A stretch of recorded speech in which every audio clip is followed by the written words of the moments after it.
Trump and Putin have more in common than you do with either of them.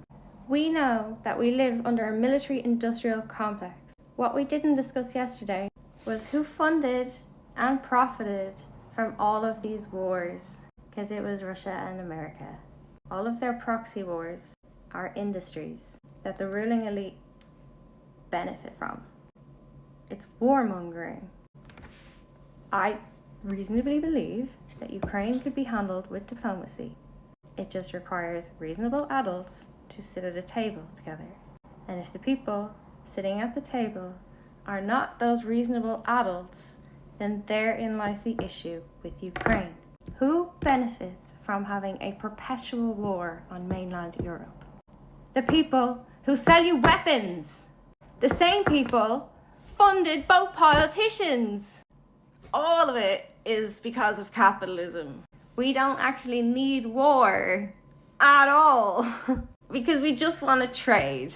Most people on the ground, day to day, want to live in peaceful harmony and get on with it. But the people who have power over our lives are that small percentage of people who don't. There's some kind of evolutionary dysfunction happening in a small percentage of our society where they can't turn off the greed button, and we've given them access to nukes.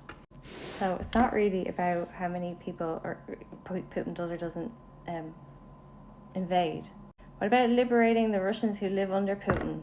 Because I actually have friends in Russia and they don't really like him either, any more than the Americans voted for Trump. Most of them just didn't. So divide and conquer is going hard in the comments. I'd ask y'all to step back and reflect about the fact that that rhetoric is upsetting you. It usually means you're having the wrong conversation. This is propaganda working. Fear-mongering is $1 billion industry. They use very smart strategic communication tools to get you to believe one side or the other, and they deliberately divide you so that you'll fight. This has been going on since the Napoleonic Wars, and you're still none wise to it, arguing in the comments about Ukraine. If the media was not fear-mongering the fuck out of BRICS and Russia and Ukraine and Trump at the moment, Europe would not be thinking about investing heavily into its military. Nobody would. At what point do we just rise above? Can we not all collectively agree nobody wants war? So we should not be arming ourselves up to the teeth and putting war bases all over the world and causing this. The American government has 750 military bases throughout the world, and that is why I'm slightly sympathetic to Putin in this conversation about Ukraine. I am an advocate for Ukrainian sovereignty.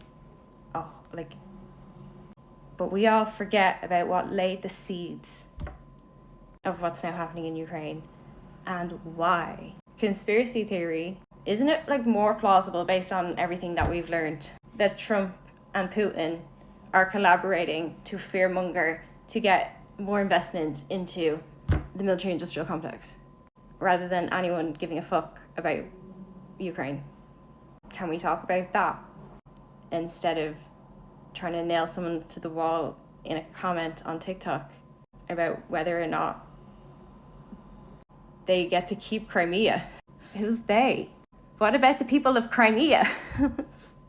Because at the end of the day, who gets to keep them? For them, they're the only opinion that should be heard on it. Can you point me to a single Crimean person that you spoke to about this before you polished my comments? Or are you living in rhetoric-induced fear because it's easy, the default mode? Keyboard warrior! I'm advocating for peace.